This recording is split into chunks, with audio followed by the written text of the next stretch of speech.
Welcome to another episode of the Alamo City Sportscast with Mike Jimenez and Joe Garcia. Make sure to subscribe and hit that like button. Join the discussion as we broadcast live from beautiful West San Antonio. And remember to tip your hosts as it helps the show grow.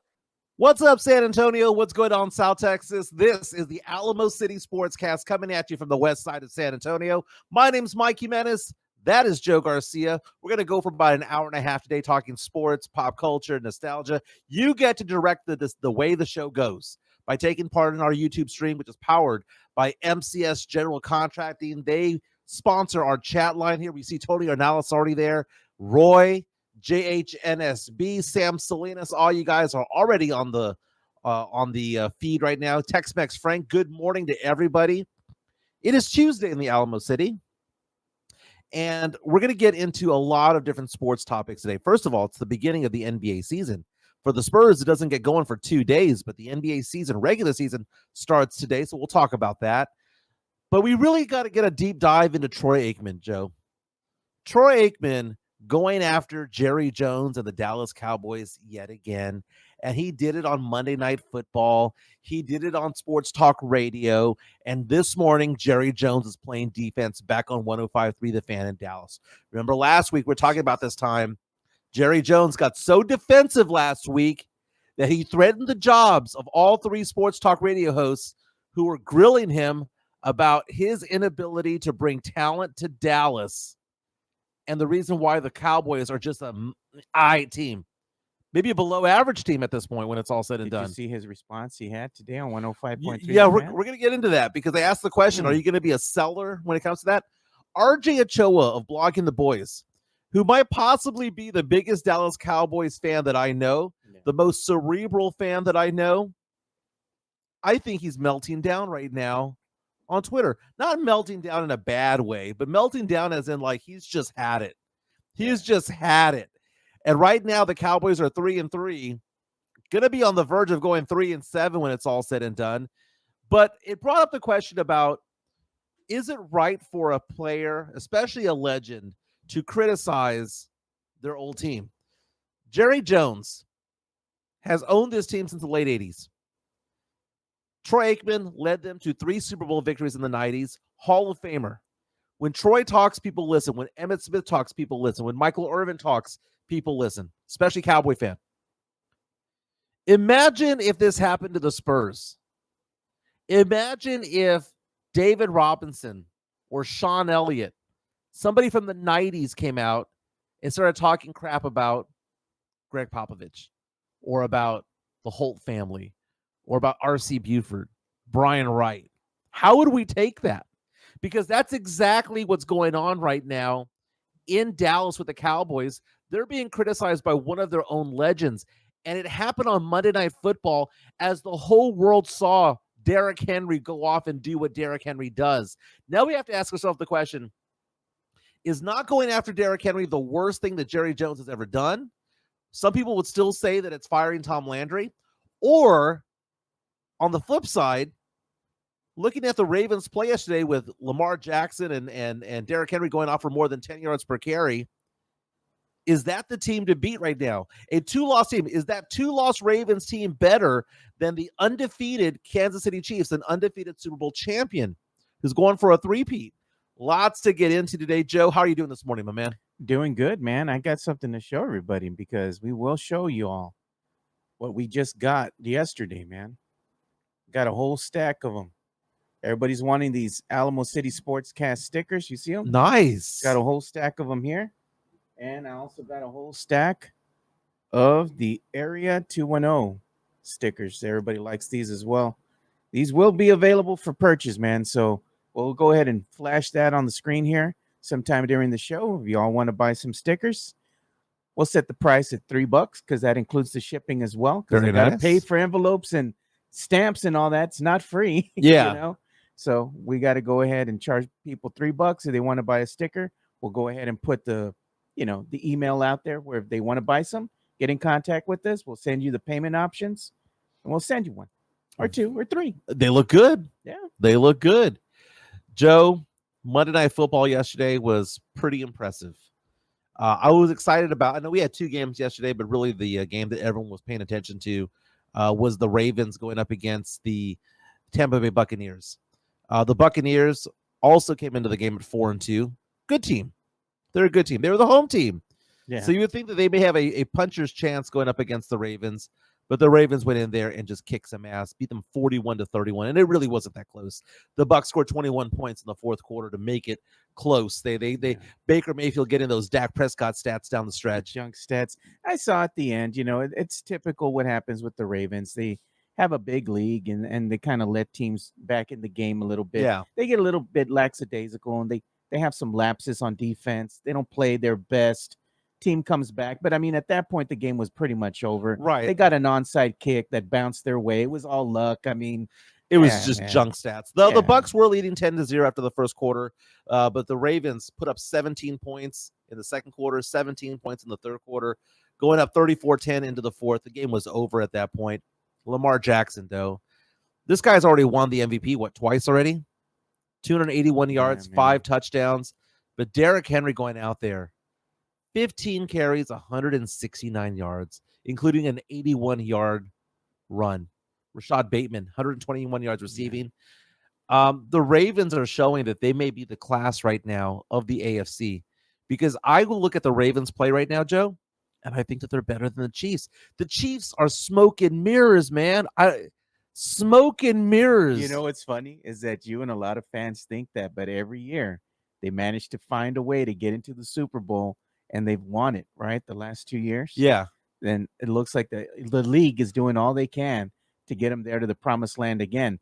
So despite what the eye test tells you, the one thing that happens with the Ravens is when they get to the big moment, they fold, dude. But this is the first time that they've gotten to the big moment where Derrick Henry's in the backfield. I understand that. That's it, because they got to prove something to me, though. It's different when you have Gus Edwards back there, right? Like who gets afraid when it's like Lamar Jackson under center, Gus Edwards back there? We're going to focus on Lamar Jackson. But Ravens now you have done that, though. Now you have Derrick Henry, a future Hall of Famer, who's we saw best running back in the game. We saw Lamar Jackson say that's a 250-pound muscle, not a 250-pound man. It's 250 pounds of muscles. That's coming at your way. That's a freight train coming your way, man. Dude, have you ever saw Google or YouTube rather? Derrick Henry high school highlights. Oh, he got people just hanging on him, dude. A man amongst boys, just throwing people off. They're trying to get him down, and they're just hanging off of him, and he's still running with them. Now that long run that he had yesterday, you know who the lead blocker was on that play? Who is it? Lamar Jackson. Oh, God. Dude. Now, Lamar Jackson wasn't going over there doing pancake blocks or anything like that, but Lamar Jackson ran side by side with him and was clearing the path for Derrick Henry, which was amazing. Just running down the left side of the field, and they were running together at a 4-4 pace, right, the entire time. I'm sorry, if I could bet money on who's going to win the Super Bowl right now, I'd bet the Ravens. I think at some point Lamar Jackson needs to get it together. Lamar Jackson can't be that guy who wins 3 MVP awards rather, and no Super Bowl appearances. Somebody's got to beat that team from the Chiefs. Dude, the Chiefs don't have any wide receivers anymore, man. They lost Rashee Rice. Yeah. They lost Juju Smith-Schuster now. They've got Xavier Worthy, who's a really good rookie. Travis Kelce's 35 years old. Something's got to give with the Chiefs, and I don't buy the Chiefs. Look at Mario Cavazos' comment. Yeah, the Chiefs are the only team, he says, that can pick up players at Home Depot and not miss a beat. That's exactly what they're doing. But then the weather changes, right? The weather changes. Patrick Mahomes, I mean, if you want to see the brilliance that Patrick Mahomes is, he's by far the best quarterback in the NFL, the most cerebral quarterback, the most gifted one is Lamar Jackson, right? By the way, have you seen the stat? There's only one quarterback who hasn't thrown an interception this year. One starting quarterback. Can you tell me which quarterback that is? Who is it? The one that's accused of being a turnover hound. Dare I say that right now, 7 games into the year, Josh Allen has 0 interceptions thrown. 7 games in a row. He has thrown for 323 against the Titans, 215, 131, 180, 263, 139, 232. He has almost 1,500 yards passing, right? 12 touchdown passes, 0 interceptions. He's not lighting it up for 300, but he has 0. How do you have 0 interceptions after 7 games? That means that he's playing at do I dare say, an MVP level? It kind of is. He's putting his team in position. They're not winning all their games. Yeah, but he's having a great season. The thing is, right now, your MVPs, I think that we're showing, when I was looking at, some of the analysts that were talking here on the NFL Network, they were saying that Lamar Jackson, they have him right now at the top of the list. He has to be. Yeah. It's a quarterback's award. Now, what happens, Joe, if Derrick Henry rushes for 2,000 yards? Ooh, you're going to have competition on the same team? Do they steal from each other? Look, here's the okay, and this is where the Cowboys come into play. Here's Derrick Henry's stats to start the year. First game of the season, Joe, 46 yards. Had a touchdown, but 46 yards. Second game of the season against the Raiders, 84 yards. So people are looking at him going, okay, well, he has 130 yards rushing the first 2 games of his career with the Ravens. Not bad, not good, right? Joe, here's the last 5 games. Let's listen to him. 151, 199, 92, 132, 169 last night, along with 6 touchdowns. He has 8 touchdowns on the year. He has 873 yards rushing in 7 games, along with 8 touchdowns. And I'm going to do the math on this, Joe. 873 divided by 7. He's averaging 125 yards per game, 124 and change. Extrapolate that by 17 games. He's on track for 2,120 yards rushing, Joe. Damn. Not bad. So yesterday on Monday Night Football, they set him up. It was like an alley-oop to Troy Aikman. They said, man, can you believe Derrick Henry was a free agent? Do you know of any other teams that could have used him? And Troy Aikman chimes in with, well, Derrick Henry does live in Dallas in the offseason. He probably would have liked to have stayed home. And that just brings up the fact that earlier in the day on the ticket, Troy Aikman criticized the wide receivers of the Cowboys, saying that their route running sucks ass. He criticized them hardcore, going, I could never play with these guys. They're not crisp. They don't run good routes. They don't juke. They don't do anything good. Reading between the lines, that's what he's saying. And then he follows that up on Monday Night Football, where tens of millions of people are watching, and he's there criticizing Jerry Jones for not going after Derrick Henry by saying the Cowboys could have used a guy like that. And, oh, by the way, he's from Dallas. And, oh, by the way, they didn't even call him. He would have taken a hometown discount. Texas is a state with no income tax. He could have taken a discount. Instead, he goes to the Ravens, and now they're poised to go far. How much better would this Cowboys team be, Joe, if they took out Rico Dowdle, they took out Zeke Elliott, and they had Derrick Henry and his 2,000 yards for the season in the backfield behind Dak Prescott? How much better would Dak Prescott be? At least maybe 2-3 games better. Derrick Henry signed an $8 million a year deal. 8. That's nothing, dude. They used to pay Zeke, 15? They paid Pollard 11. Yeah. But you know what Jerry said when he had the opportunity to get Derrick Henry? Because you know who's the agent for Derrick Henry? Same agent that Dak Prescott has. Really? They could have went ahead and got them both at the same time if they wanted to. But Jerry, instead, he says, nah, I want to watch Zeke. That's who I want. That's who I want. Loyalty, baby. Loyalty. And he's like, he also mentioned on his, show that he has on 105.3 The Fan. He doesn't believe that Derrick Henry would have been good on this Cowboys team because they don't run a good scheme for him. Scheme. Like there's a scheme for Derrick Henry. I'm like, when you have somebody that's the caliber of Derrick Henry, right? Wouldn't you want to change what you're doing out there on the field to suit your running back's needs? I mean, you got an elite running back there. Right. You're going to change what you're doing out there so it can benefit not only him, but be in the best interest of Zach and the team's offense moving forward. Because now you got a weapon, right? Right now, who do the Cowboys got? No one. No one. Nobody. And I'm looking at Derrick Henry's all-time stats, Joe. You know, Derrick Henry is now the 30th highest rusher, best rusher of all time in NFL history. He has 10,375 yards, right? He passed Ricky Williams, Clinton Portis, and Otis Anderson in the last couple of weeks. Here's who's next on the list.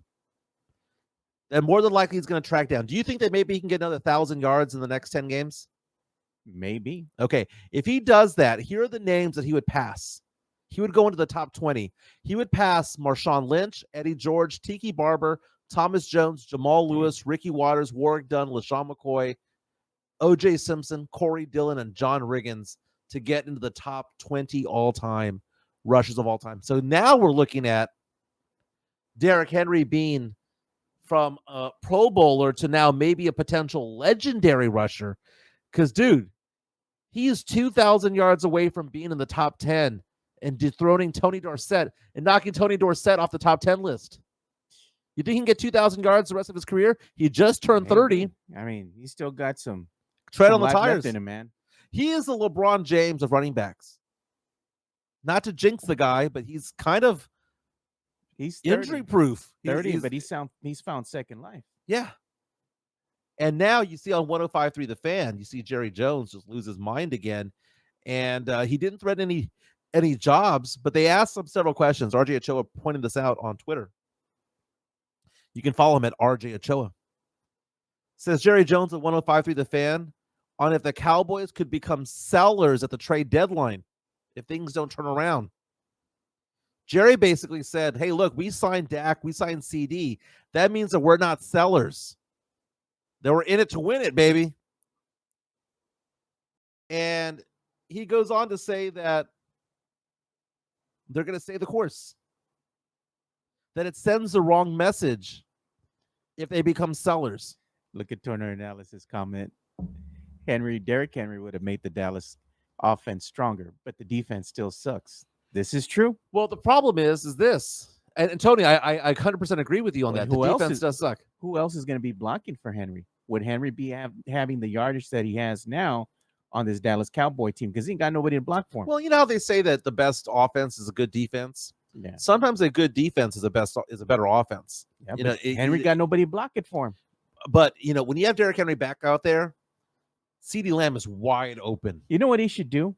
If the Cowboys did get Derrick Henry, they should have still got Zeke, right? So Derrick Henry can hold Zeke up as a shield. It's the only thing he's good for, man. Like Captain America running out there holding up Zeke. Boom. Joe, you and I have been doing this show for a year. That is the funniest thing you've ever said. That is great. That's the only thing he's good for, man. He can't run. It's like those war movies or those gangster movies where they pick up a dead body. That's the only thing Zeke's good for, man.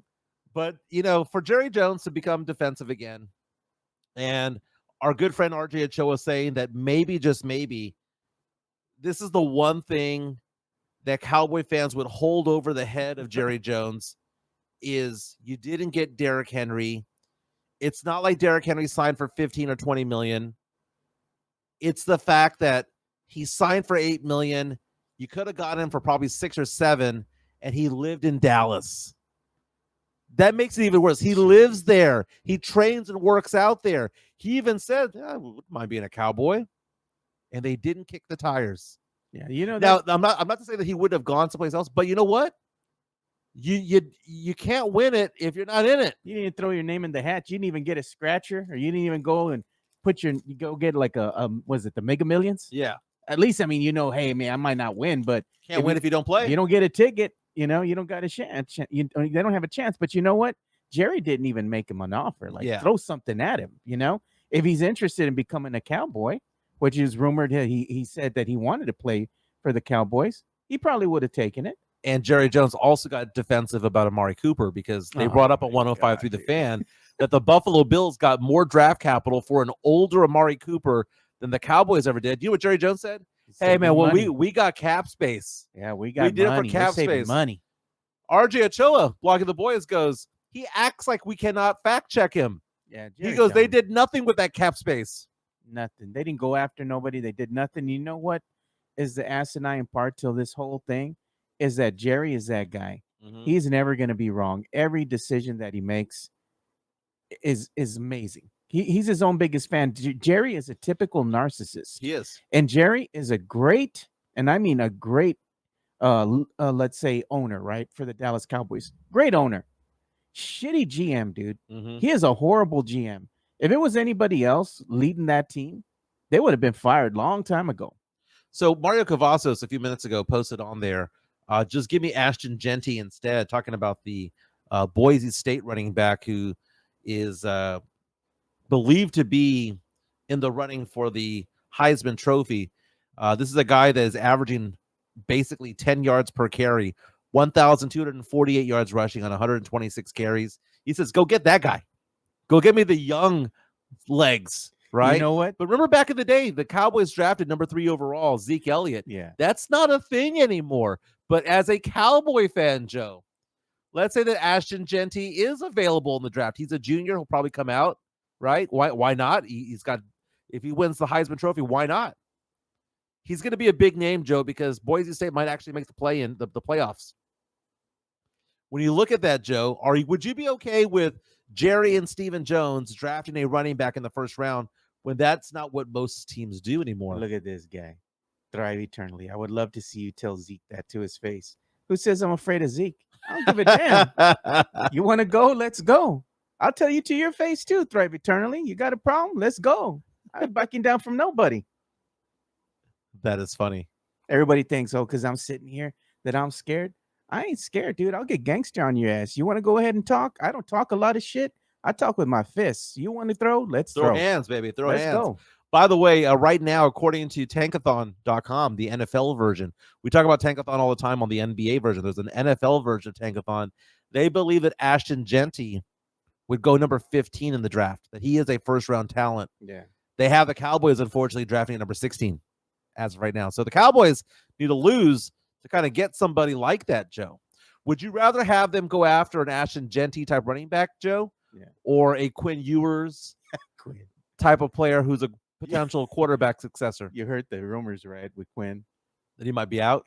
He might want to sit because he's getting ready for his NFL debut, for the draft and whatnot. Mm-hmm. Maybe it's just that he had a really bad game that he's feeling sad. He's feeling serio. It might be time for Arch Manning, man. Arch, I mean, I got to say, man, Archie, he looks a lot better out there than Quinn did, man. Quinn looked like the game was just moving way too fast for him, dude. Yeah, the problem with it all is, well, what Arch is bringing to the table is run. We're not, that's exactly it. We're not used to a Manning who can run. Yeah, we're used to Eli. We're used to Peyton. We're used to Archie. Sit in the pocket, get obliterated, yeah, but have a cannon for an arm. Eli Manning had a really good arm. He had a crappy offensive line his entire career, and he was injured, dude, because he had a crappy offensive line. He had a bad neck. But back in the day, he had some pretty decent receivers out there. I remember when he would throw to Plexico Barres, man, that was good times. But Arch Manning showing what he can do with his feet. It's an interesting dynamic that I had no idea that he brought to the table. No idea that he brought that. Everybody's they all never saw that side of you, bro. That's the one thing about me, man. I'm cool as hell, but like people want to go ahead and come up to me and start talking trash. If we're in person, that's fine, dude. Talk you trash. I'll let you speak your piece. You put hands on me, we're gonna throw down. I don't talk a lot of shit. I'll talk with my hands. I get my ass beat, but now I'm not the one to mess with. Joe lays hands two different ways, man. One in prayer and the other one in fists. Yeah, man. So man, this is interesting, man, because right now we're looking at the power rankings right now for the NFL. Yeah. Who are we going to go through today, dude? Are we going to go through, do you want to go through NBC Sports? Do you want to go through ESPN, Sports Illustrated, NFL.com? Which one do you want to go through? Yeah, let's go to NFL.com. I don't think we've gone through them before. NFL.com. This is Ed Holmes. Today's power rankings, which were released 30 minutes ago. I think I can show your screen now. It's actually working. I found out what the problem was. What's that? The power was unplugged, so the little device wasn't working. But you know what? Lo and behold, it's working today. Dallas Cowboys at number 19, Joe, with a 3-3 record. It says, as the Cowboys prepare to face a desperate 49ers team, it's fair to ask if it's time to hang things up for the Cowboys right now. The run game has been atrocious. The defensive run game has been atrocious, saying that somehow the Cowboys are 3-0 on the road, but 0-3 at home.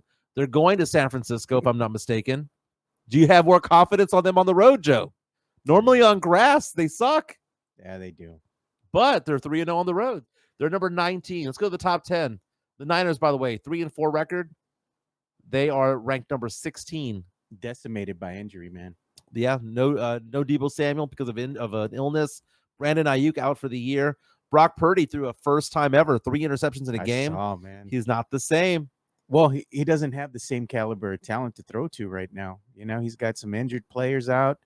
The line's not holding up as it used to. He's got a lot of things he's got to work through.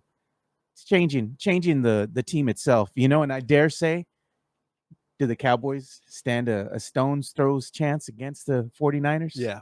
In prime time? Just maybe. I think they do. Because the Niners suck just as bad. They're really just as bad. two same. desperate teams, man. One of them's got to win. Yeah. Top 10 in the power rankings. Number 10, the Philadelphia Eagles, because Saquon Barkley went off in the last game.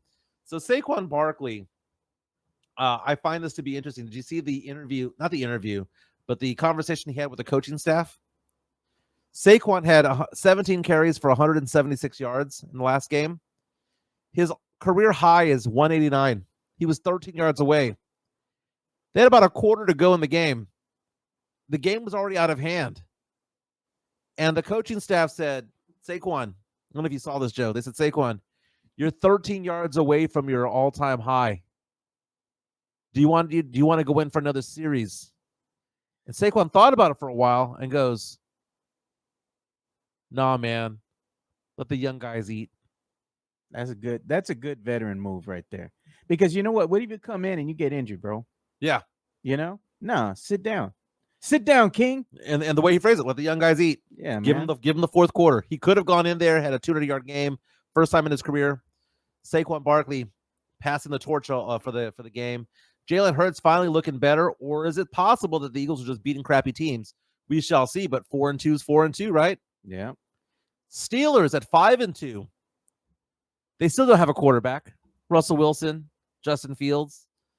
Russell Wilson had a couple of good passes and had some atrocious passes where it wasn't even close. Like, I could have gotten the ball closer to some of these players. Yeah. And I suck at throwing the ball. Russell Wilson is trash. That's going to be the downfall for them. But it kind of just shows that Mike Tomlin's a hell of a coach. He's a good coach, man. There's no doubt in that. Number 8, the Houston Texans, after losing to Green Bay. CJ Stroud had a tough day, man. They got beaten around, man. They brought the rush on CJ. They were there, though, till the very end, man. They let this one get away from it. It was an ugly game, but you know what? This is the Texan style of football, right? It's kind of grinded out. Yeah. Ugly games, and they still find ways to win, except not this one. Jaden Daniels, the week to week, the rib injury. Oh, man. I don't know if you've ever had bruised ribs. Yeah. It's painful, man. You can't even breathe, bro. You can't even lay down right. When he got hit and then he goes out to the sideline, he threw his helmet down in disgust because he knew I'm not coming back in. Yeah, dude. The announcers were like, well, he's questionable to return. No, he wasn't. He knew he was done. When you throw your helmet down like that, you're done.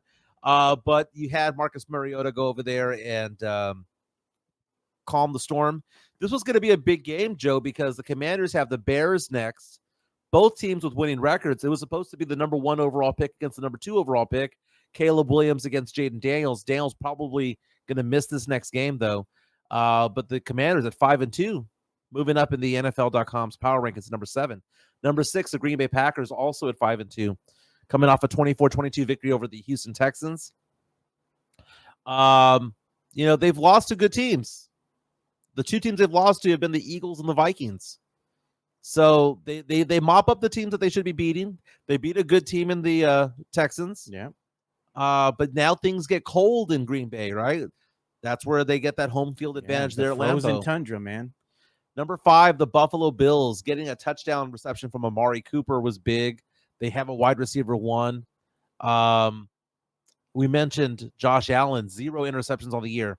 He does have 4 fumbles, right? But he didn't lose all 4. But he has 12 touchdown passes, 0 interceptions. This was a guy that was the Caitlin Clark of the NFL quarterback play. Always Get A the lot fumbles, of man. lot of great flashy plays, but a lot of turnovers. Not anymore. Yeah, maybe, he's kind of cleaned that aspect of his game up. It happens as you get older, maybe he's seeing things a little different now. Number Good for him. four, the Minnesota Vikings dropping from 1-4 after losing 31-29 to the Detroit Lions. They were in that game, man. That was two heavyweights going at each other. I thought the Lions were the better team. The Lions go into Minnesota to get the win. Yeah. Right now, the NFC goes through Detroit at number 3. They have the Lions at 5-1. Just that team. Jared Goff ain't sexy. Man. You know what's sexy? His wife. Okay, his wife is the hottest wife in all of football. He's got a lot of kids. Personal man. opinion, dude. Personal opinion. I love his wife, right? Yeah. But there's just something that's calming about Jared Goff. Oh man, he's like, he's a lot like this, man. When everything gets heated, you have really high stress, right, out there on the field. He's just calm, dude. He always just looks like he's just calm, collective. He doesn't overreact, doesn't get shaken. He's just money, dude. And that's what you want. You want a leader out there that doesn't get rattled, dude. Mm-hmm. He's just calm, leads the team, does what he has to do to win. He's a better Kirk Cousins. Yeah, he's a better Primo. Yeah, I'd have to say that. I call Cousins Primo because that's Cousins. Yeah. I got you. I know enough Spanish. That's no Sabo kid knows. But man, that lineup there for the Lions there with back to back, like a two-headed monster at running back with Jahmyr Gibbs and David Montgomery, Sam Laporta at tight end, and you have a legit wide receiver 1 with Amon-Ra St. Brown. It's a good team, dude. It's a good team. Hey, so I got to ask you a question. Yeah. You said you're going to do the taste test of the Diet Dr. B. I see you sipping on it. Yeah.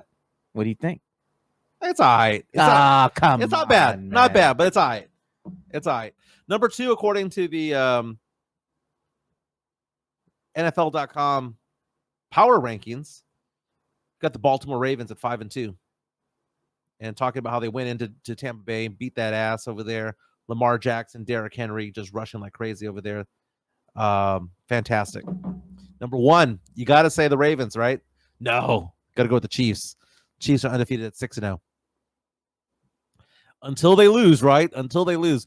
Joe, let's say that it's the AFC Championship game, and you've got the Ravens and Ravens and Chiefs. You say, Michael, we're gonna bet $100 on this, and you get to pick which team you want. Yeah. Which team do you want? Oh, I got no doubt. I'd be confident in picking the Chiefs to win. I said, you better give me give me my money right now. I want it in 520s, or I want 420s and 4 5s. Yeah. Give me my $100. But those are the NFL power rankings. So we had somebody ask the question. They're making jokes about me on here, saying that I played fullback for the Holmes Huskies back in the day. I didn't play football, right? But you were the mascot. they called me Moosey, right? Moosey. That because I reminded people of Daryl Johnson. Hey, God. tall tale time, Joe. I met Daryl Johnson years ago, and he gave me a big old high five. Why, Joe? I played a media flag football game. He was the coach of my team, and I had a pick 6 from the end zone all the way to the house for a touchdown, Joe. You had a pick 6? It was more of a thick. No, I was skinny back then. Stop. It wasn't a thick 6. I had a pick 6. No, they didn't play. We played at the Alamo Dome, and they made it a 50-yard field, right? Wait. You played football on a football team? This was a flag football team. Oh, okay. It was a flag football team where it was all members of the media. Yeah, okay. And they have this over at Cowboys training camp, and I was invited to play, and it was kind of like, I'll pick you. It was kind of like pick up basketball. Okay. I'll pick you. One of the coaches was Daryl Johnston, Moose, right?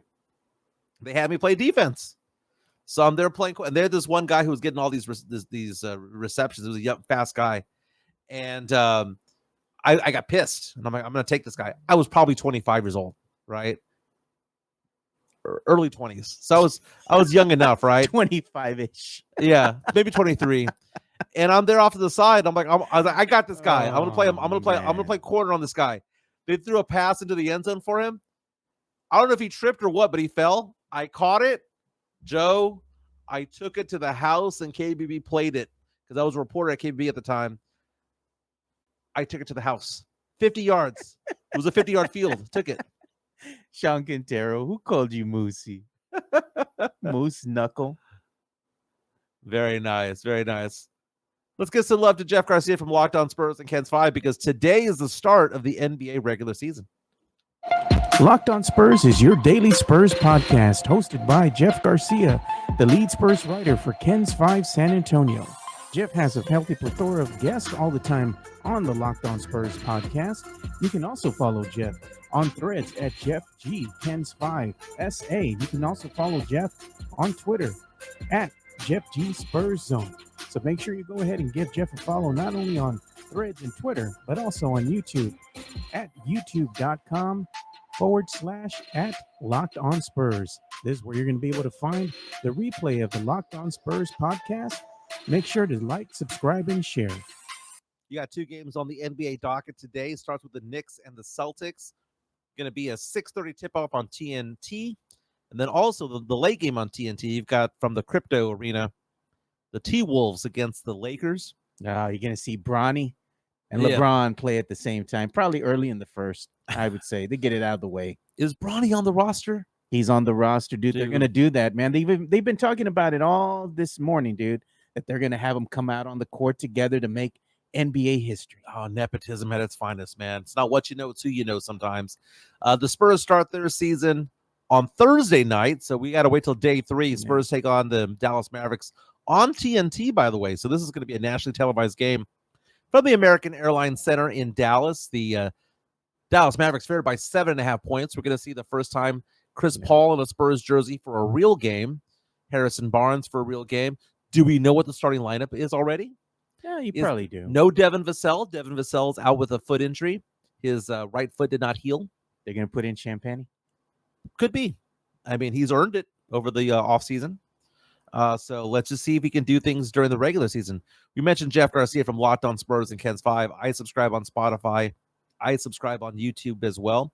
You go to Jeff for that daily content when it comes to the Spurs because he has a daily podcast called Locked On Spurs. I'm oftentimes on it, along with Joe. You're oftentimes on it as well. Some stories from today that we're talking about involve Shaq still being pissed off about the Spurs, being pissed off about Wemby, saying that Wemby is not elite. We're going to have conversations about that on there. You can go to kens5.com and learn more about it. Some promotional videos and whatnot involving Victor Wembanyama. Talked about how Spurs players were at the Formula One event in Austin. Again, because the Spurs not only represent San Antonio, we apparently also represent the city of Austin as well. They're going to have those 2 games later on in the season. So again, go to Jeff Garcia from Locked On Spurs at Jeff G Spurs Zone on Twitter. If you call it the X, that's fine. Or you can go check him out on Threads as well. Joe, someone asked a question earlier, do I like the NFL more or the NBA? And the answer is I love both. They're both my babies. I love college football. They're all 3 of my babies. Those are the 3 horsemen that I like right there, dude. College football, NBA, NFL. I love college basketball, and I'm big into horse racing, but no one else wants to talk about that with the me. ponies. Yeah, I like betting on the horses, and I got a story for you, but I'm going to address this comment here. Joe Gonzalez says, Joe, are the Spurs games still on Bally's or Prime? They're not on Prime until next year, but right now you can watch the games on, now it's not Bally's, it's FanDuel. So I just saw my Bally's app switched to FanDuel now. So now it's FanDuel. You'll be able to watch your regional sports coverage there, including the Spurs on FanDuel. I believe they're going to keep the pricing the same, around $20. So yeah, you can still watch the Spurs there. But the ponies, man. I remember one time I took my little cousin Melissa with me. I was there with the whole family. And my cousin Melissa, she was probably like 14, 15 years old at the time. And everybody was pairing up. You know, you're getting your partner there so you can bet on the ponies. And I was like, I'll take my little cousin Melissa. Yeah. So I tell him, we call her Missy, right? And I say, all right, Missy, we're going to bet on these horses, man. Which ones are we taking? And she's like, didn't even look at the sheets, right? You're looking at the horses' names and all that. She's like, I like the spotted pony. I like the silver pony. Look at the way he walks. He's proud and this and that. So I'm like, F it, dude. We're just going to bet whatever this kid wants to bet on, right? I went with my cousin Missy. We go up there and we place our bets and everything. This girl was a freaking ringer, dude. She picked nothing but winners, dude. And I told her in the beginning, I said, if we win, I'll give you half because this is, a team effort, right? Mm-hmm. So in fact, I gave her half. I still had like maybe $150 worth of drinking money. She got like 152. We made like 3 bills that day on the ponies, dude. It was crazy. She picked nothing but winners, man. All the ones that you thought would have won, they didn't win a damn thing, dude. That's funny, man. You know, and sometimes you have to read the Daily Racing Forum and study it. Yeah. Other times it's just pick a horse. That's what she did. She said, I F like the name. I one time bet on a horse at Retama Park called Down Syndrome Awareness, yeah. which was because my stepson has Down syndrome. My son has Downs, and that son of a bitch won, dude. That son of a bitch won. Man. I have a tall tail when it comes to horse racing, Joe. Yeah. Well, this is not a tall tale in the sense that I had 2 horses over at Retama Park back in the day. Back in about 15 years ago, I had a 50% stake in one and a 25% stake in another. 50% stake in a horse called Shadow Master and a 25% stake in a horse called Canal. And they did well enough to like pay their own bills. But ultimately I sold them after one season. But it was good times. It was good times. But my tall tale, it's not a tall tale. This really happened. I was in Jamaica, Queens in New York, man, land of Jeff Garcia from Lockdown Spurs and Cans 5. My former father-in-law, who may he rest in peace, he's passed away a handful of years ago, Army veteran, and he loved playing the ponies. And when I met him and I was dating his daughter, who's Gabby's mom, we bonded over horse racing. And there was one day that we went to New York State. We went to New York City, and we decided that we were going to go horse racing. We went to Aqueduct, which is one of the bigger venues out there for horse racing, and it's in Jamaica, Queens, and had a great time over there until these 3 guys started getting racial with us behind us, throwing racial slurs at me, at my father-in-law, and I'm thinking to myself, dude, my father-in-law was 30 years in the Army, and you're going to do that to him, right? Yeah. And they were being complete racists, and they were talking trash and doing Asian slurs and Hispanic slurs and all that stuff. Well, my favorite horse racing jockey is named John Velasquez. And John Velasquez is a Hall of Fame jockey. And when it comes to horse racing, sometimes you just got to go all in, man. Jerry Jones style, got to go all in, right? This horse was going off. Money line was, the morning line was 3-1. Yeah. It was going off at 12-1 odds. And I'm thinking to myself, why is it going off at 12-1 odds? John Velasquez is on there. John Velasquez has gone and won the Preakness, and he's won the Belmont, and he's won the Kentucky Derby. Anyway, I told my father-in-law at the time, I was like, we're all in. Dude, we bet all our money on this horse just to win, like a win play show on it. Dude, Velasquez won by like 20 lengths. But they were turning the corner, down the stretch last furlong. I was like, he ain't gonna get caught. I mean, the horse could turn around and walk backwards and win. We won at 12-1 odds. We probably made I probably bet like $150. I probably walked out with over $1,000, right? Because I bet some win, some place, some show. Yeah. And those guys that were behind us that were doing racial shit were throwing their tickets down, all mad, all that stuff. I remember looking back at that asshole and going, always bet on the effing Latino. Oh, God, dude. That's a tall tale, man. And look at this. Mike bet on a horse called Tall Tail. I would. I would. By the way, FanDuel is reporting right now that 20% of the money that they're getting in right now on bets for Rookie of the Year is being bet on Bronny James. Jeez. Bronny James sucks. 20% of the money being done is going to Bronny James. Right now, the favorite to win is Zach Edey, followed by Reed Shepherd. Not even the number 1 pick, dude. Not the number 1 pick. Just Zach Edey, who was what, the number 9 pick in the draft, if I'm not mistaken? Yeah. Dude, give me some Dalton Connect. Dalton Connect, man, that might be the winner when it's all said and done. According to FanDuel.com and ESPN Bet, the favorite to win the MVP in the upcoming NBA season is Luka Doncic at plus 375. Yeah. So basically almost 4-1 odds. Zach Edey is plus 275 to win Rookie of the Year. Victor Wembanyama is by far the favorite at minus 160 to win Defensive Player of the Year, but that's not the bet. The bet is to bet on Wemby to win Most Improved Player, 7.5 to 1 odds, and that's the favorite, Joe. 7.5 to 1 odds. Yeah, that's tasty. That is, man. You don't need to have a winning record to win that award. Not at all. You know, if they were going to give an award, Joe, to the best concrete in the business, you're wearing it on your head right there. It's MCS General Contracting.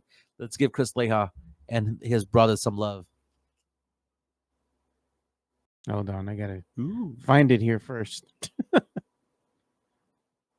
Can't find the thing. Here it is. No, it's not working. All right, well, Jason. Okay. Locked On Spurs is your daily Spurs. MCS General Contracting, more than 30 years of combined experience in concrete placement.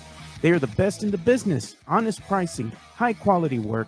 They get going on house foundations, driveways, concrete patio decks. If you want to extend the deck, extend the driveway. If you're a business and you need to put together a slab, a parking lot, or other concrete placement services or sidewalks, reach out to MCS General Contracting at 210-774-9155. They're confident in their skills, so give Chris Leha over at MCS General Contracting a call at 210-774-9155. And thank you for being a sponsor of this show.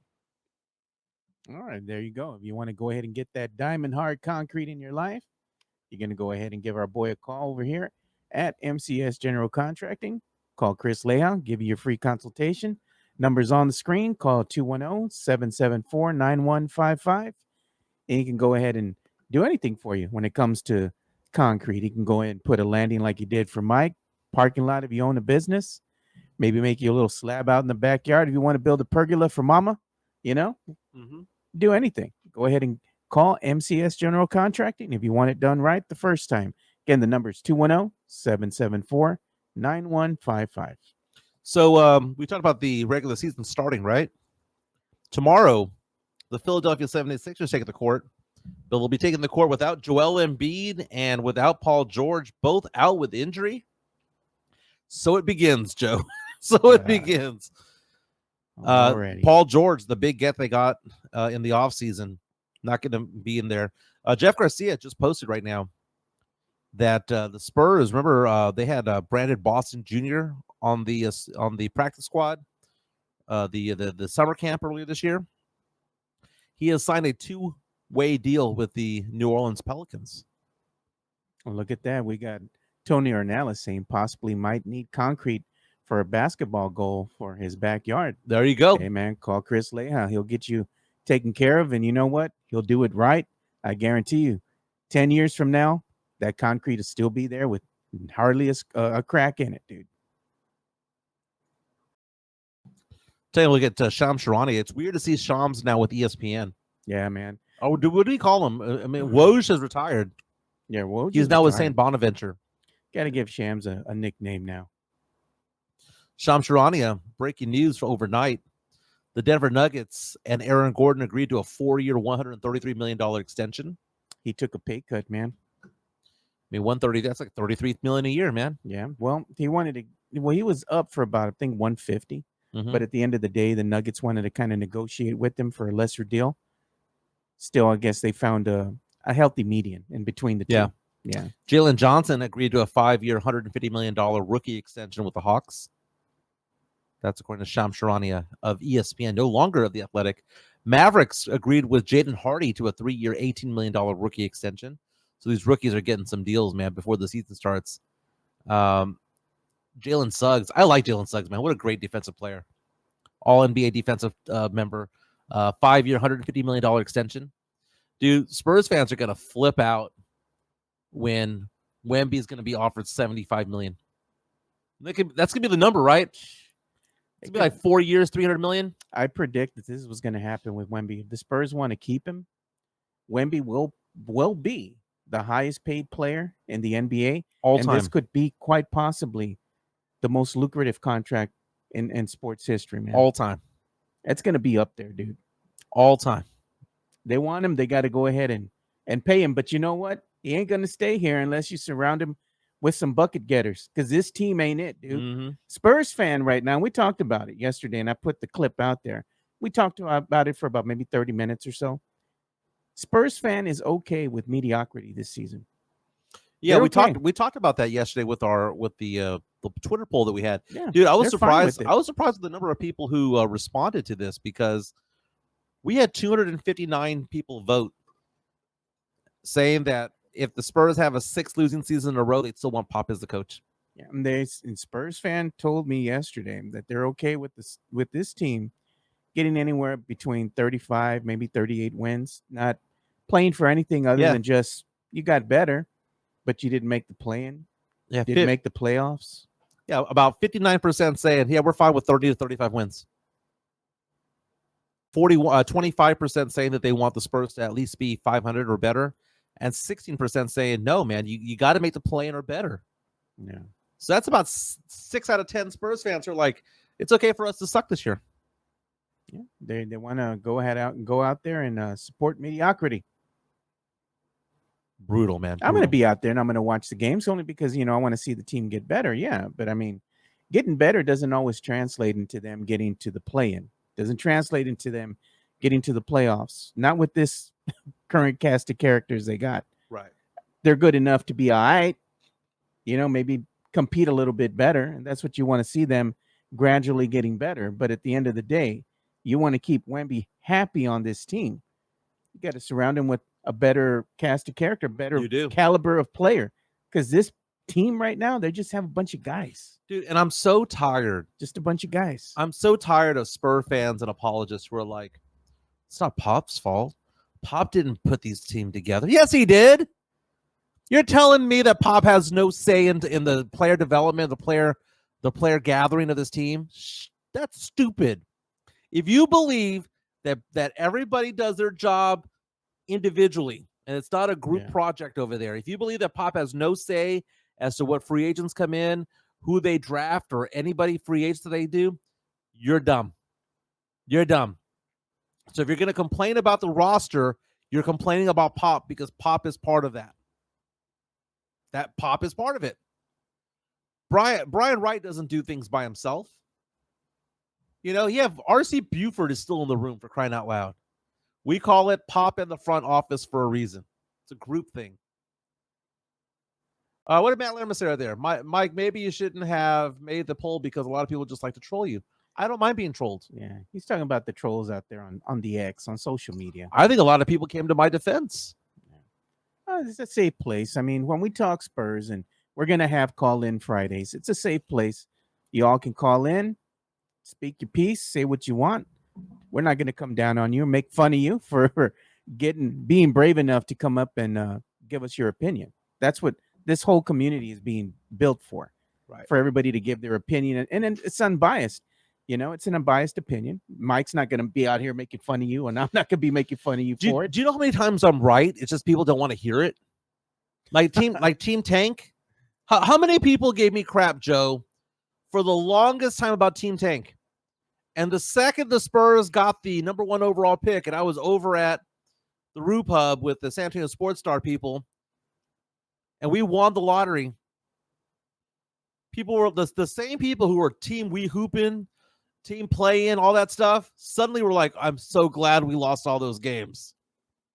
So I get roasted for like 8 months and then get applauded for about 3 minutes, and then it goes on to the next topic. The same thing is going to happen with Pop. Dude, I've been calling for Pop to be gone for long. I'm not going to get into it today. I'll wait for the Spurs to start 3-9 to get into it. But like, I've been on that train for the longest time, and I'm right, Joe. It's not popular.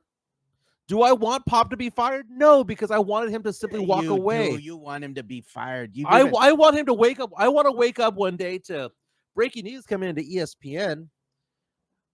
The winningest coach in NBA history, Gregg Popovich, has decided to hang him up, and he is hanging up his whistle. The coach, one of the greats of all time, who's also an Olympic gold medalist as a coach, has decided to retire before the start of the NBA season. Mitch Johnson is taking over as the head coach. I want to wake up to that. What I want to wake up to is Spurs general manager Brian Wright did the unthinkable. He fired Gregg Popovich. No, Joe, you and I, you have the biggest smile on your face. You'd be walking in like Stephen A.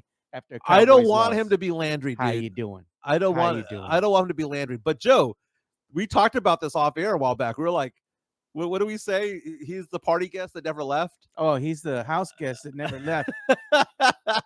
You know, got to tell him, hey man, you got to go. Yeah, it's a Super Bowl party where the game ended at 9.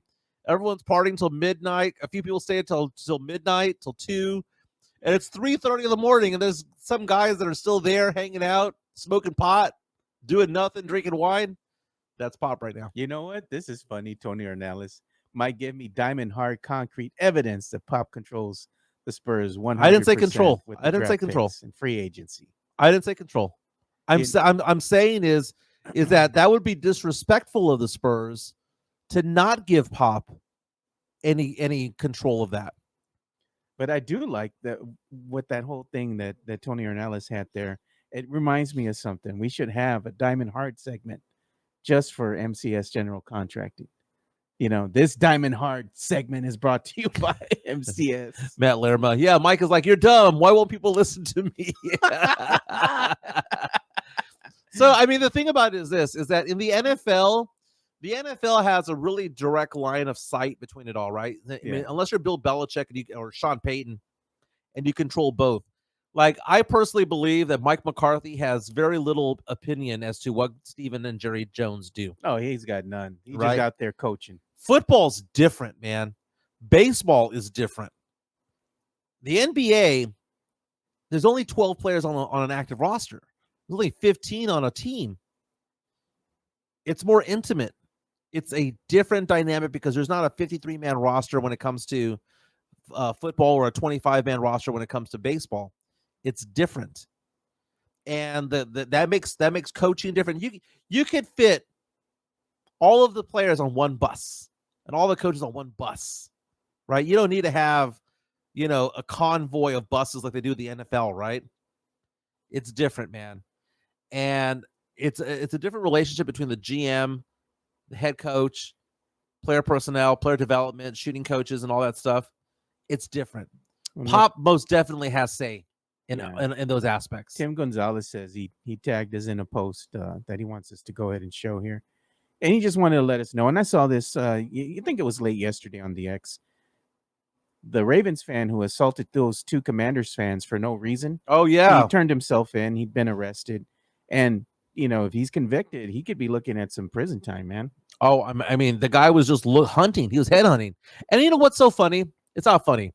It's about guys like that. Do you think he was stepping up to people who were his size? Oh, no, dude. Do you think that there was maybe a big black dude wearing a Redskins jersey that he looked at and was like, I ain't gonna mess with him. Oh, but the scrawny white guy over here. Two of them. Yeah, let me go ahead and beat them up for no reason at all. Yeah. Just because they're walking down the street. And you know what? I saw that too on the weekend when I was out there with the family, walking up and down downtown. It was a 49er fan there, cool, man. Good for you being a 49ers fan. Cowboys fans out there too, wearing their Cowboys gear and whatnot, just walking around, having a good time. Mm-hmm. This guy was obnoxious, dude. He walked right in front of me, and I was just looking at him. You could tell he was already drunk, and he just says real loud, nobody's even telling him or saying anything to him, unprovoked. F the Cowboys, this and that. And I'm just like, the hell's wrong with you, dude? Like, you're just obnoxious, right?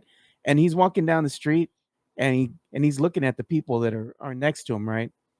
And he sees a guy sitting down on the bench, and the guy's just waiting for the bus wearing a Cowboys hat, and he's like, F the Cowboys. F the Cowboys. I don't know if I would go that far. I mean, I've gone to opposing cities. Like I wore my Spurs jersey in Houston. Yeah. So for those of you who are like, oh, Michael's going to turn into a Rockets fan. No, I wore a Spurs jersey into the Toyota Center, right? So no, I want to go there and I want to cheer my team on. But I would never get into a fight with somebody at a game. Why? Nah. Over sports? That's stupid. Yeah, but this guy, he could tell he's just looking for trouble. He wanted somebody to start something with him or just mouth back and forth. He's just being an obnoxious douchebag, dude. And I'm just like, I was so close to wanting to tell this brother something, but I'm like, and my wife is just looking at me. I'm just like, all right, I'm not going to say nothing, keeping my mouth shut because I got my kids and everybody near me. But if I was by myself, I'd be like, you know what, dude, F you. You know, you got something to say? Say it with your chest out. Joe, let's go away from sports for a moment. Did you know that early voting started last night or yesterday morning, rather? I did, man. And San Antonio, Bexar County, had its biggest day of early voting ever. More than 46,000 votes cast on the first day of early voting, according to KSAT.com. And here are according to KSAT, the busiest locations to cast a vote. Yesterday, 1,999 people casted a vote over at Northwest Vista College, which is where I vote early. Yeah, no, I go around the corner, man. I've got a little elementary school right here where my kids went to school. Oh, really? I just go around the corner. I'm not going to say what it is because that's my secret spot that I go to. There's never a line, dude. I go in the morning before, doing the show or what have you. I go in there, in and out in like 5-10 minutes, dude. A lot of libraries are allowing early voting. Northwest Vista College had 2,000 votes almost. Encino Branch had 1,800. Brook Hollow Branch, so these are all north side places, 1,700 votes. Cody Branch had 1,600. Igo Branch. The least busy polling locations: the Frank Garrett Multi-Service Center, the Macedonia Baptist Church, A&M San Antonio, St. Hedwig City Hall, and Palo Alto College. Yeah. Over at UTSA, they have early voting going on for the students as well. Yeah. My daughter's going, and I forgot to text her this morning. I'm going to tell her, hey, if you want to go ahead and get your early voting in, you can go ahead and do that now. Tony Analysis is predicting that you go to Meadow Village Elementary. No. Did he get it right? No. Would you say if it was? No. I give you all something totally different, dude, because I got my little spot already picked out just around the corner from me, man. I go down there. Like I said, always, even on election day, you can go in there, and man, there's never a line, dude. Until the afternoon, of course, a line will start forming. But during the morning, there ain't nobody there, dude. Nobody. So it's funny because the election is not going to be for another 2 weeks, right? It's 2 weeks from today. Yeah, 2 weeks from today. And you take a look at all the different states. And I had a conversation with my sister, Cindy, about this a while back. The cluster F, that is the presidential election, is the fact that it's not a single election.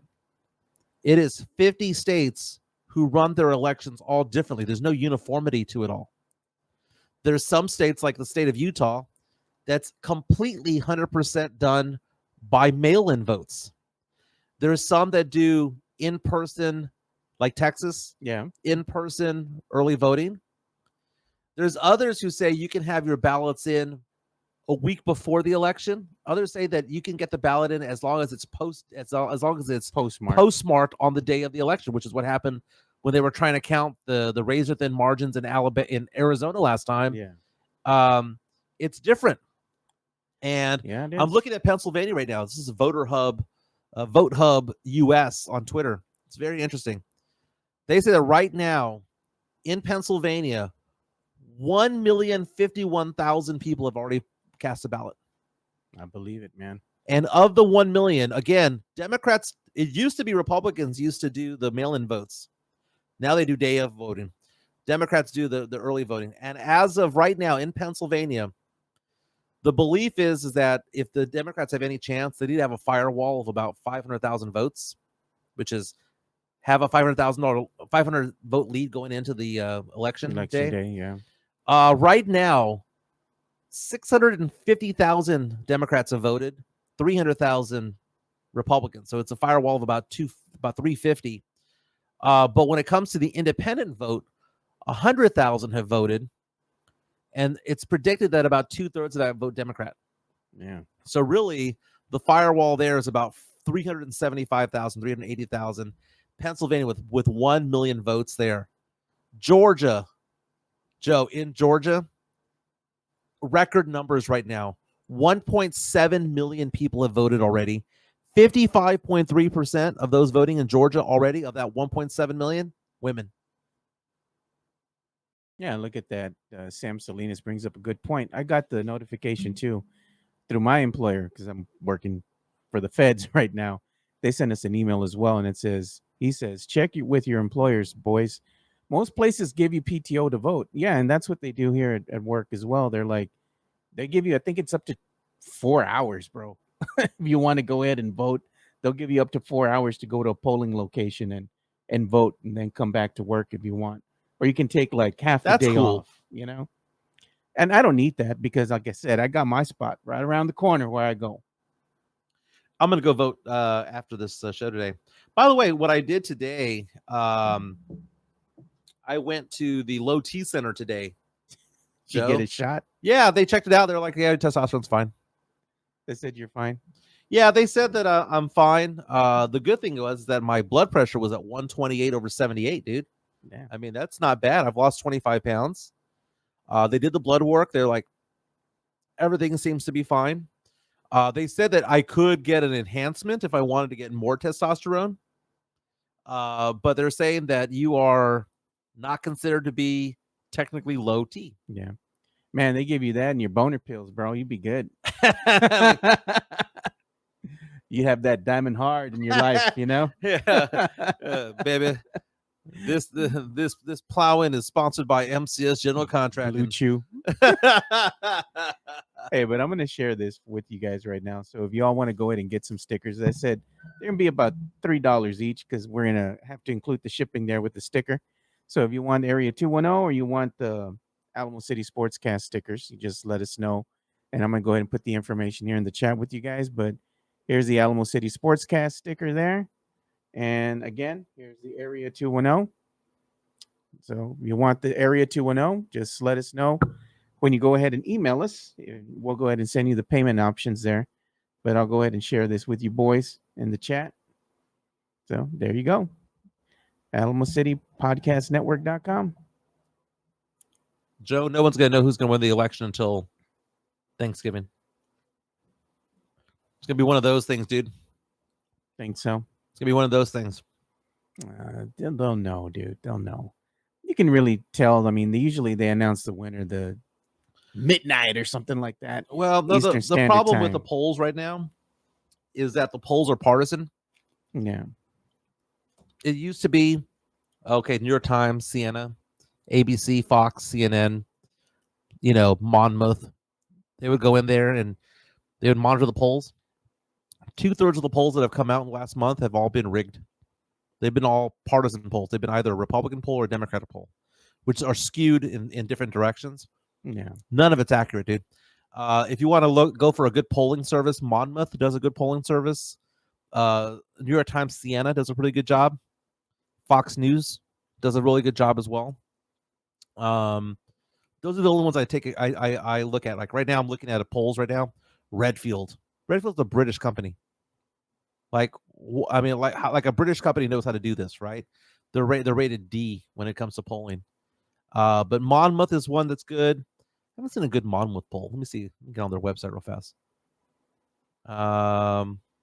Anyway, again, early voting started yesterday. And go vote. Vote your conscience, man. Do what you do. Joe, were you surprised that new Joker movie sucked ass? No, because I ain't seen it. I don't plan to, man. When they got Lady Gaga in there, it was not going to be a movie per se. It's more of a, what do they call it? They call it more of a musical. Yeah. And I got no interest in watching it. It's so bad. It's already going straight to digital. So you're going to be able to watch it at home. It didn't really do all that well. It had like an 80% decline in its second week. It's in its second opening week. So this movie's tanking hard, dude. But one movie, though, that I hear is going to be the movie of the year with the early, let's say, reviews that are in, is going to be that Gladiator 2 movie. I've been hearing nothing but good things about that. And they were saying that Denzel Washington, baby. Denzel Washington, they said, gave a really good performance in that film. And they expect him to be nominated for several awards, So everybody's been saying, the ones that got to see it early, they said that so far it's the best movie of the year. And it's quite possibly one of the best movies of all time. I don't know about that, but I'm going to go and see it nonetheless. Beetlejuice. It's all right. Sucked. It's all right. And it's the first time that I'd seen a Michael Keaton movie where problem with Beetlejuice, the second one, where was Michael Keaton? Like, it's called Beetlejuice. Maybe show him. They did show him for like 3 minutes. Yeah, he was did Michael Keaton only have 2 days to film? Why was he only on there for like 3 minutes? He was there, dude. Not as much as I wanted. You know what else has been going up here recently, and I've been seeing this all over the place. MCS General Contracting, more than 30 years of combined experience. Happened again. No, I was trying to go and move to another scene. There we go. Now we can show it. No, let me see. There it is. Now I got on my screen. So this one thing that I've been seeing, the rent is actually going up across town. So people going to look for either, when it comes to homes, rent a home, buy a home. It's going up again, man. So got to be ready for that. And it says San Antonio rents surging 26% over the first 9 months in 2024, the study finds. So it's something that a lot of my friends have been telling me as well. People that I know that rent homes, they're like, dude, trying to go ahead and find a home for rent, the rent that I was paying like maybe 6 months or so ago, it's gone up again. Yeah, that happened to my daughter. My daughter has an apartment in Baton Rouge. Went through the roof, man. And it's not even a subtle change. It's not 5% or 10%. What percentage did they say this was? Like 25% or so, Joe? That says it went up 26%, the rent, man. That's brutal, dude. Right now I'm going through a divorce and division of assets and stuff like that. One thing I got to figure out is what am I going to do with my house? Do I keep it? Do I sell it? What do I do with it? Because if rent is going to be that much, I might want to rent it out. I'm looking at the Zestimates on Zillow. Zestimates on my house, saying that I could rent my house for $2,600 a month. Damn. Because I have a 2% interest rate, 2.5%, 2.65. I only pay like $2,000. I mean, I wouldn't mind profiting $600 a month. JHNSB, I think Joe is voting Trump and Mike is voting Kamala. I ain't voting Ted Cruz though. Ted Cruz is I'm not trying to sway anybody's vote either way. The important thing is just make sure. What do you want for president? But can we all agree that Ted Cruz is a piece of shit? Yeah, dude. There you go. Something else, man. But just make sure you go and vote, man. Everybody go and make sure you vote. You go vote early or vote on election day, but make sure you go out and vote. Ted Cruz looks like he belongs with the Munsters. Ted Cruz, bro. And the stupid was a smear campaign that he has going on with that old boy. I forgot his other name, the guy he's running against. Colin Allred. They're just going back and forth. I'm just like, Colin Allred claiming that Ted Cruz was hiding in a broom closet when the January 6th insurrection happened. Crazy. No, he was in Cancun. Yeah, he was in Cancun. Locked on Spurs, Jeff Garcia saying to watch the Penguin series, insanely good. Yeah, I've been watching it. Now, would I like it?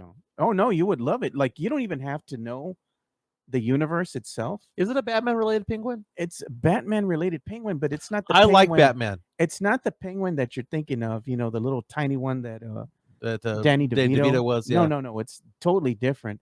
If you like The Sopranos, you're going to like this series. Oh. It's really good, dude. Like, you don't have to have no knowledge of what's happening. Just go watch it, and you're going to like it, man. It's on the HBO Max or the Max right now. Really good. And if everybody's looking for a way to see the Spurs game, as them opening up the season, you can go ahead and check it out on the Max. If you have a subscription to the Max, you're going to be able to watch the games that are televised on TNT on the Max. They play them there for free for you guys in real time. So you can check that out. If you don't have any other means, you don't got to go to Stream East. Yeah. If you already have the Max, you can watch the game there for free. Fellas, Tony, Matt, Jesse A, Midtown, all you guys, y'all want to get together at the Rock to go watch the game on Wednesday? That'd be fun. Opening night against the Dallas Mavericks. That's not Wednesday. That's Thursday night. I wouldn't mind doing that, man. And the Rock is actually going to have a get-together, man, on the 26th. The Spurs are doing something out there at the Rock. They're going to have like an 80s-inspired night. I'm going to go with my boy, man. One of my best friends. We're going to hang out there. It's going to be a night where they're going to have, like, I believe, a Journey cover band that one of my friends, he knows. Well, I think it's either the lead singer or one of the musicians there on the band. But we're going to go and check them out. They're going to have a lot of, things to do over there, too. So seems like a fun night outing if you're of a certain age or you just like retro music. Go check it out, man. Very nice. Very nice. Well, it is 11:20, Joe. I think I'm going to call it an early show. What do you think, man? Yeah, we go ahead and do that. Everyone, again, go get your vote in. Early voting has started. You can go to mysa.com or ksat12.com and check out all the various polling locations. Again, the Northwest Vista College was the one that had the most number of people, but I'm sure you can get in and out in a couple of minutes. No big deal. I mean, 2,000 votes over a 10-hour period, that's 200 people. It's probably a 10-minute wait. Yeah, and one of our friends here at the show has some information for us here. He's letting us know, Tim Gonzalez. He says that Reed Lashley announces that SMU tight end R.J. Maryland is out for the season Oh, wow. after his injury in the Stanford game. So he's out, man. So let's see how well SMU will fare given this injury, to the team. Something I have to play through now. Everyone have a fantastic day. Again, the NBA season starts today. You've got 2 games. First one's going to be at 6:30. The last game's going to be at 9. We'll see what Bronny James does. Bronny James getting 20% of the money, according to FanDuel, on Rookie of the Year, which is stupid. If you want to bet on that, I'll take that bet. I'll give you 10-1 odds. You want to go for Bronny? I'll be happy to give you 10-1 odds. Bronny. Give me that money. That's free money that people are giving casinos. But again, we'll talk about the start of the NBA season tomorrow. More drama involving the Dallas Cowboys tomorrow, more than likely. We'll see what happens with that. That's Joe Garcia. My name is Mike Jimenez. Oh, by the way, my number is 210-508-0369. 210-508-0369 for help when it comes to retirement planning, investments, insurances, and things like that. 210-508-0369. I got to get back to work. Got to put on a tie. See you guys tomorrow, fellas.